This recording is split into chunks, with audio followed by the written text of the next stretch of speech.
Work continues on the homestead. What the heck is all this? In this video, let's find out.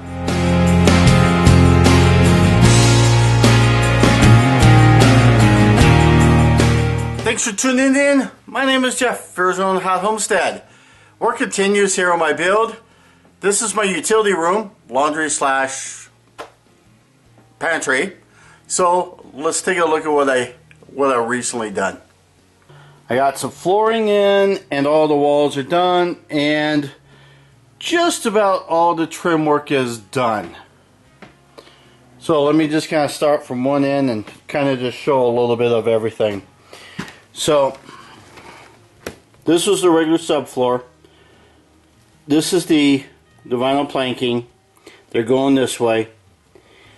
But one problem I had when I was laying down this planking was that when I was trying to lock them in, they kept sliding down on me. So I had to set something up here that would keep them from sliding this way. So that's what this here is. So that's to keep it from sliding on me. So this obviously gets removed.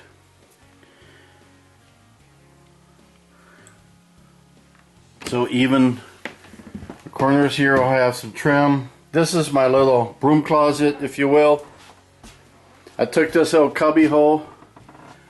I took some scraps, made some braces, and then took some more scraps and made some shelves in here. Going all the way down there. This is just my DC box. I basically take 48 volts, I down it to 12 volts, and so there's a cover for that. Then I put some regular shelves here. I wanted to go with some double just because it added more strength. I forget the weight that this holds, but it holds a little bit of weight. And then I stained these two, just put a clear coat on it.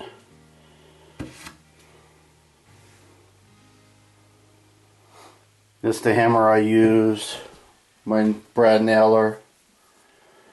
The brad nails I was using were these for the trim work. And also the, now that shelf there I stayed white with that. I'm going to keep that white back there. Because that's going to hold all my paper stuff, you know, my toilet paper, paper towels, other paper plates, anything like that. But you can see there's that rope. The same type of rope I used in the mudroom.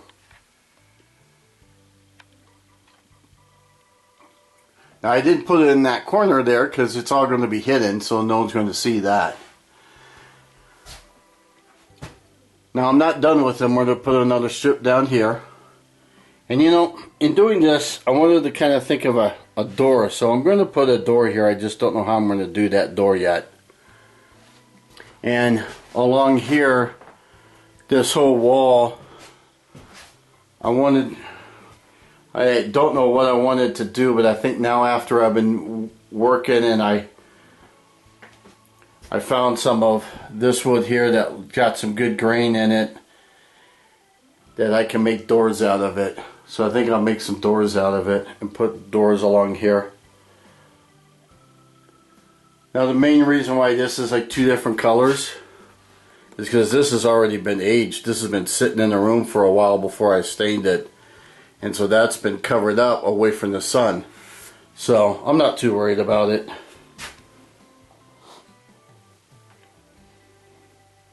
That's just an access to a gas line. That's a DC line. But see, what I like about the rope is subtle. And I'll put it in the corners here, although there'll be a washer dryer here and a sink and all that. So you won't see much behind it, but I'll still put it in the corners. I'll put it in this corner too. See, I 45 my corners. It's not perfect, but you know what? I am not perfect. So in doing this guy here, I ended up rounding out an edge here so we can get this door in there. Basically what I tried to do was, because this sticks out so far, that I wanted a smoother look to it, and so I just trimmed up a piece and stuck it on there, and it actually looks good, I think. And up here, did the same kind of thing. I just extended it out.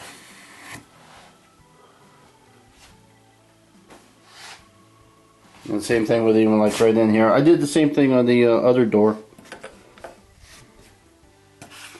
See, my cuts aren't perfect. Nothing's perfect.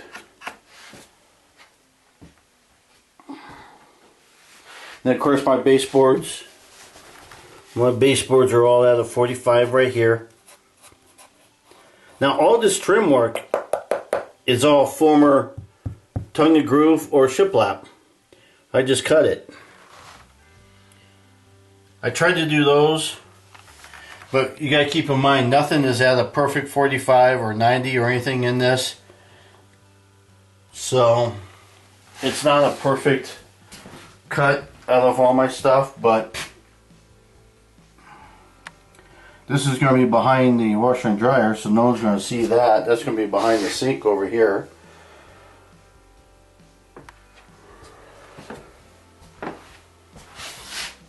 But yeah, everything's got a couple coats of some flat stain, just some clear flat. I'm not going to do anything back in here, because what's going to go here is like dog food. Then I got a small little freezer. I'm going to put that there. One of those portable freezer, fridge Theos. But yeah, I like it. This tile, let me show you what kind of tile I got. I know with the glare and all that, it's kind of a grayish. And I went with the grayish because what I'm going to do is, with my electrical lines, all my electrical lines are going to be on the outside, and they're going to be in gray conduit. So I wanted the gray conduit and the gray of this kind of help blends together, I think.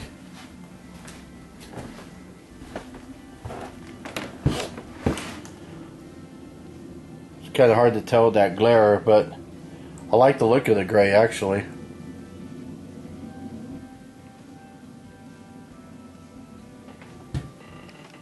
So this is the same brand as what's in the mudroom.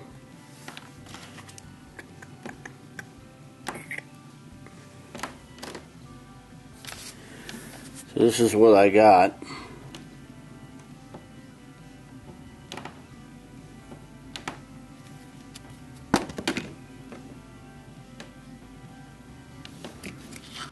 And of course on the rope, that's just 3/4 inch manila rope.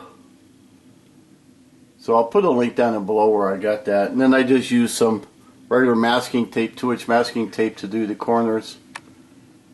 And I'll show you guys on another video of me cutting that stuff. Now I will say this. The one thing that bothered me was trying to do these flooring. Trying to make this connection right here. Getting this one was a piece of cake. This, pain in the freaking butt. I don't know how many times I had to like do it over and over and over. But it just wasn't locking in right. So they say this stuff is easy. I don't think it's easy at all. These vinyl planks that supposedly easily lock together is a pain in the freaking butt. And when I go to do my other room, because it's a bigger room, I'm going to use something that's a lot, because this is, what, maybe about 6 inches roughly. So I want the one that's wider, a lot wider, so I have less to deal with. But anyhow, but I think it looks good. So there you go, work continues. Coming along slowly, surely. Surely, I wish Shirley was helping me. It'd be a lot faster, huh? No, but yeah, coming along. It's fun to do. No idea what I'm doing, by the way. Not a freaking clue. Not a clue what I'm doing. I'm making it up as I go. It's like all the trim pieces. All the trim pieces, like I said, are all from Tongue Groove and shiplap that I used everywhere else. And I cut them in half. And when I cut the shiplap, what I did, let me show you. So what I would do is I would cut off this here. I would cut this one off. They, for the most part, they were about the same. So what I would do is I would line it up here and trim it off. Then I'd flip it around, trim it off. Then what was left between here and here was exactly 4 inches. Well, you got to take away 1/8 of an inch for this blade. And so you would center it, and then you cut it in half, and there's my trim pieces. And then here you go. You'd end up with 2 of these. Basically, one goes there, and then the other one's over here. So, now the only problem I had was when the board was warped this way, I tried to straighten it up, and it was just a lot of work. I straightened up a couple of them, but the problem sometimes though was when I would straighten it up, then as it sat there I could almost watch it warping again. So it was difficult to keep them straight. Then there were some that once I trimmed these off and I brought them down to these 1x2s, that all of a sudden you could literally watch them bend. Either this way or the other way. It was amazing. But yeah, that's how I made my trim pieces. So these are all 1x2s. And then this is at an angle right now because that's how I did my baseboards. So what I would do with this basically is I would obviously adjust this guy here, adjust that guy, and I would set him kind of accordingly. So this is already set at 45, then I'd cut it, and then as I cut it down, it would look like this. And then to get this cut here, sometimes I was able to go this route. Other times I would have to use this guy here set at 45. And let me tell you, this was really difficult. Because this here you get a nice straight cut. This one, it was hard to get a good straight cut on. So I tried to use the table saw as much as possible. But anyhow, the table saw blade only goes this way. It doesn't go the other way. If it went the other way, that'd be super cool. But it didn't. So I got finished doing the rope and a couple more of the corners, and then I'll do another video following this one here of the rope, cutting the rope, and how I do that. Let's keep moving. Moving. See ya, bye, have fun.